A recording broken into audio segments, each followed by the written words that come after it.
Hello, ಏನ ಮಚ phone ಇಲ್ಲ ದುಬೈಗೆ ಹೋದ್ಮೇಲೆ? ಸ್ವಲ್ಪ ಕೆಲ್ಸ ಇತ್ತು ಮಚ. ಮತ್ತೆ ಹೆಂಗೈತೆ ದುಬೈ? ಇಲ್ಲೆಲ್ಲ ಹೆವಿ ಟೆಕ್ನಾಲಜಿ ಮಚ ಇಲ್ಲಿ. ಹೌದಾ? ಎಷ್ಟೇ ಜೋರಾಗಿ ಮಳೆ ಬರ್ಲಿ 2 ನಿಮಿಷಕ್ಕೆ ಒಂದು ಚೂರು ನೀರ್ ಕಾಣಿಸಲ್ಲ ಇಲ್ಲೆಲ್ಲ. ಮತ್ತೆ ಮಚ ಅಲ್ಲೆಲ್ಲ ಹೆಂಗೆ ಮಳೆ ಬಂದ್ರೆ? ಇಲ್ಲೂ ಅಷ್ಟೇ ಮಚ, ಸೇಮ್. ಹೌದಾ? ಎಷ್ಟೇ ಜೋರಾಗಿ ಮಳೆ ಬಂದ್ರು 2 ನಿಮಿಷ ರೋಡೇ ಕಾಣಿಸಲ್ಲ. ಅವಾಗ್ಲೇ ನಮ್ ಫ್ರೆಂಡ್ ಹಿಂಗೆ ಸ್ವಿಗ್ಗಿ ಮಾಡ್ತಿದ್ನಾ? ಹೋಯ್ತಾನೆ ಎದೆವರೆಗೂ ನೀರ್ ಬಂದ್ಬಿಟ್ಟೈತೆ.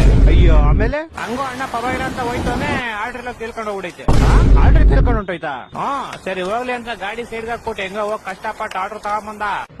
ಇವಾಗ ಗಾಡಿ ಎಲ್ಲ ಕೇಳ್ಕೊಂಡು ಹೋಗ್ಬಿಟ್ಟೈತೆ. ಆಮೇಲೆ ನೇತ್ರಾವತಿಯಲ್ಲಿ 3 ಸತಿ ಮುಳುಗಿದಾವಲ್ವಾ? ಆ ತರ 100 ಸತಿ ಮುಳುಗಿದ ಗಾಡಿಯಲ್ಲಿ ಸ್ಟಾರ್ಟ್ ಆಗ ಸಿಕ್ಕಿಲ್ಲ. ಮತ್ತೆ ಇವಾಗ 1 ಅವರ್ ಆದ್ಮೇಲೆ ಸಿಕ್ತಪ್ಪ ಇಲ್ಲಿ. ಯಾರ ಗೋಳಿ ಮಕ್ಳು ಗಾಡಿ ಟೈರ್ ಬಿಚ್ಕೊಂಡು ಹೋಗ್ಬಿಟ್ಟು ಅದೇಂಗ ನೀರೊಳಗಡೆ ಬಿಚ್ಕೊಂಡು ಹೋಗ್ಬಿಡ್ತಾರೆ, ಅಲ್ಲೆಲ್ಲ ಬಿದೋಗಿರುತ್ತೆ ನೋಡು. ನಾನು ಹಂಗೆ ಅನ್ಕೊಂಡೆಪ್ಪ.